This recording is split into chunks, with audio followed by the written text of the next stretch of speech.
Hello, welcome to my channel, another Bibliophile Reads. My name is Greg, and I have just finished book 92 of the Read What You Own Platinum Challenge, where I have challenged myself to read 100 books that I already own before buying another book. This challenge will eventually morph into the 500 book challenge, but as of today, I am only 8 books away from the 100 book finishing line. And the book that I finished was Cradles of the Reich by Jennifer Coburn. This is an historical novel published in 2022. It begins in April 1939, Berlin. There is a young German woman, unmarried, visiting her doctor. She is waiting for the results of a pregnancy test. And lo and behold, who was in that waiting room with her? But her mother. And yes, the young woman is pregnant and unmarried. And the father is not available because the woman does not want to say who the father is, because the father is Jewish. But the girl convinces her mother and her doctor that the father is a good Aryan German sent away in the military for military duties. And as she is unmarried, they are going to enroll her in a very special program called Lebensborn.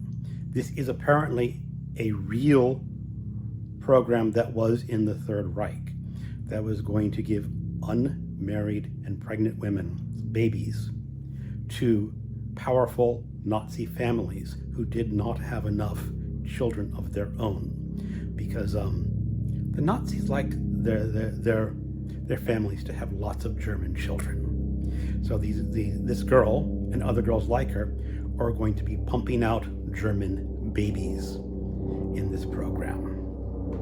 And again, this is supposedly a real program in Germany at the time. So part of the story is of this woman, Gundi. She's the young pregnant woman. And then it switches over to another German woman named Hild. She is not quite as pretty as Gundi. In the text, there is a paragraph that Hild is looking at the other German girls who have Coke bottle-like figures. And poor Hildy has the figure of a can of evaporated milk. But she has her own talents. She has finished second place in a fencing competition. So obviously she is very good at fencing. But her mother is not satisfied. The mother goes to Hild, says, "Do you know what happens to the second place finisher in a real sword fight? They die."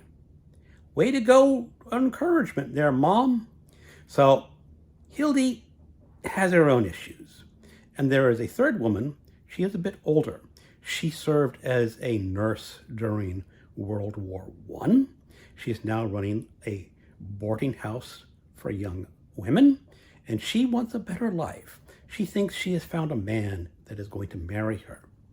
And as she is going to visit her man, she notices a Jewish woman leaving his house. And she thinks he's having an affair with a Jewish woman, which is, of course, strictly forbidden at this time in Germany. So this novel follows these 3 women, and they both have, all 3 of them, have very different opinions on the Reich and the future of Germany. Gundi is, of course, having a baby by a Jewish man and lying about it, and her sympathies rest with the resistance. Hild, she's more in favor of the Reich. Irma, she's the third woman, she's the elder woman. She's more ambivalent. She does not know where she stands in this whole issue, but she just wants to have a good life and not worry about the war in Germany and what's going on. She just wants to live her life. And all 3 of them are going to be changed by the events of this Lebensborn program, because Hildy is going to have an affair with a Nazi officer and become pregnant and join the Lebensborn program. And Irma is going to become a matron for this program to help these women with their childbirth and child rearing. So, as I said, it will follow the three women with three different attitudes and three different outcomes. I thought this was a pretty well done historical novel. It brings you into the times and a bit what it would have been like to be a German living in these war times, and the different outcomes for these three women. There are not a lot of male characters in this book. There are a few, but they're like the lover of Hild is in there, but the male characters are very much background characters and secondary. But you get to know these women, and you feel towards them in different ways. You feel a lot of sympathy towards Gundi and her wanting to help the resistance and the Jews.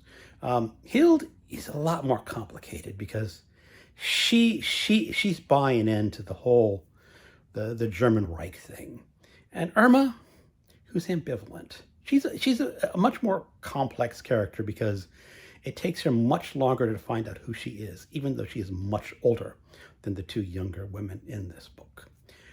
I can recommend this. I don't say this is a fabulous novel. I don't think I'll ever reread it, but it brings you into a time and it gives you a little bit of a food for thought about what actual Germans were like during this period of Germany. Now, the author, as I understand it, is of Jewish heritage, and she is originally born in New York City. I think she's living out of California now. So she does have a little bit of history talking about the Jews in Germany. Ultimately, I think this book would have been a little bit better if you'd taken all these plot elements and written it from a German woman's point of view and have it translated to English. But that's really picky. I think the author did a pretty good job, more or less, and I can recommend it. Well, thank you for watching, and keep on reading.